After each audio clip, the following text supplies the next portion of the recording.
প্রিয় দর্শক আসসালামু আলাইকুম, সবাই কেমন আছেন? আশা করি ভালো আছেন। এটা হচ্ছে ডার্বি, মেরিজ, গুল্লি, বেনসন যেগুলো হয়, এগুলো তামাক পাতা আর কি। এগুলো বিগত 6 মাস ধরে চাষ করা হয়। চাষ করার পরে আস্তে আস্তে আস্তে আস্তে বড় হলে তারপর শুরু করে বাকি প্রসেসিংগুলা। এই তুলবে, বড় হওয়ার পরে এখান থেকে তুলবে, তোলার পরে এগুলা বর্জ্য পরিষ্কার করবে, বাছাইকৃত করবে, করার পরে এগুলা ভালো করে শুকাবে। আগে সাজাবে, সাজানোর পরে তুন্দুলে যাওয়ার জন্য রেডি করতেছে আর কি। তো কীভাবে তুন্দুলে নেবে এগুলো দেখেন আপনারা। এরা বানতেছে।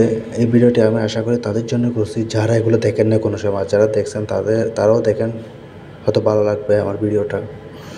এই দেখেন এগুলো সব স্টক করে রাখছে। এটা হচ্ছে ডার্বির, যেটা একটু নর্মাল, আরেকটা ওগুলো হচ্ছে ভালো, যেগুলো বেনসন গুল্লি হয় আর কি। তারপর এগুলো ভালো করে বাঁধার পরে প্রত্যেকটা তাগাতে একটা একটা রশি করবে। রশি করার পরে ঝুলানোর জন্য করবে। এরপরে তুন্দুলে নেবে। এখন আমরা সরাসরি চলে যাচ্ছি তুলদুলে। দেখেন এটা হচ্ছে তুন্দুল। দেখেন যেগুলো শুকাইছে, এখন এগুলা হচ্ছে মিশিংয়ে যাবে। মিশিংয়ে গিয়ে এগুলা রেডি হবে। রেডি হওয়ার পরে আমরা বেনসন, সিগারেট, বিভিন্ন সিগারেট আর কি ব্র্যান্ডের হবে। এটা হচ্ছে চুলা, এখানে আগুন দেয়।